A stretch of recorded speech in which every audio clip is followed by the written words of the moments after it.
I've seen this discussion come up more frequently again, ever since the PS4 re-release of Kingdom Hearts HD 1.5 and 2.5 Remix. Yes, even a year later.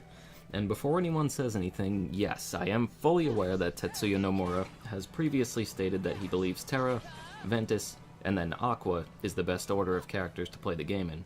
In fact, I'll start things off with the very comment he made in an interview regarding this. Taken from KH Insider, Nomura states, "Terra, Ven, and Aqua is the best order. We wrote the scenarios in that order, and you'll probably understand why while you're playing it. Also, Ven is very easy to use, but Terra is a little heavier and moves slowly, so you could begin playing with the character that best fits your playstyle. But if you choose to play as Ven first, and then go on to Terra, you'll probably feel too slow." Nomura and many other gamers agree with this choice because it makes the story mode more understandable right away. Another big reason that a lot of people agree with this choice has to do with Terra's gameplay mechanics. Although very strong, he is a much slower character to control overall, and many feel that going from the other faster characters over to him is a little off-putting. Others just didn't like his voice actor and wanted to get him over with. I'm not in that kind of a cynical group.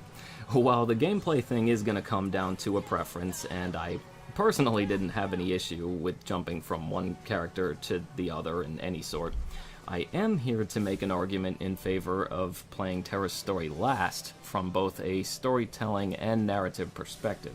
Now, don't get me wrong, I'm not going against Nomura's opinion here, as what he said in the interview is technically true. Playing as Terra first, before Ventus and Aqua, will help the story make more sense from the beginning. What he said about us understanding why while we play it was also correct. But after seeing and playing the finished product, I don't think that's necessarily the best way to tell the story. Something that intrigued me about the idea of playing as Ventus first was that we had no idea what Terra was actually doing throughout most of the story. All Ventus had to go by were clues left by various other characters, and more importantly, some villains, about Terra's actions, leading us to doubt his judgment and intentions.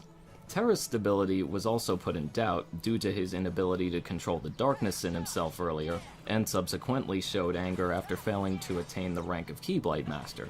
If I had known what Terra was actually doing before playing the game as Ventus, I don't believe I would have found the story to be nearly as compelling. Without the mystery behind Terra's story to really reel you in, I believe the campaign for Ventus comes up a little short if you don't actually start with him. One point I absolutely agree with, however, is the necessity to play as Ventus before Aqua. I cannot stress that one enough. Without going into spoilers, there is an integral moment near the end of Ventus' story that would be far less impactful if you went in as Aqua first. Just trust me on that one. What it really comes down to is where you'll be placing Terra in all this. If you believe you'd prefer the story explaining what Terra does right up front so that you fully understand what's going on with the other characters, then yeah, by all means pick him first. If you feel, however, like I do, that you prefer a good narrative that slowly opens up as you play along and becomes more of a mystery unraveling with each chapter, then I think Ventus is your best bet to start with. And that's going to wrap it up for my take on things here. Thanks again for watching, and let me know how you all feel in the comments below.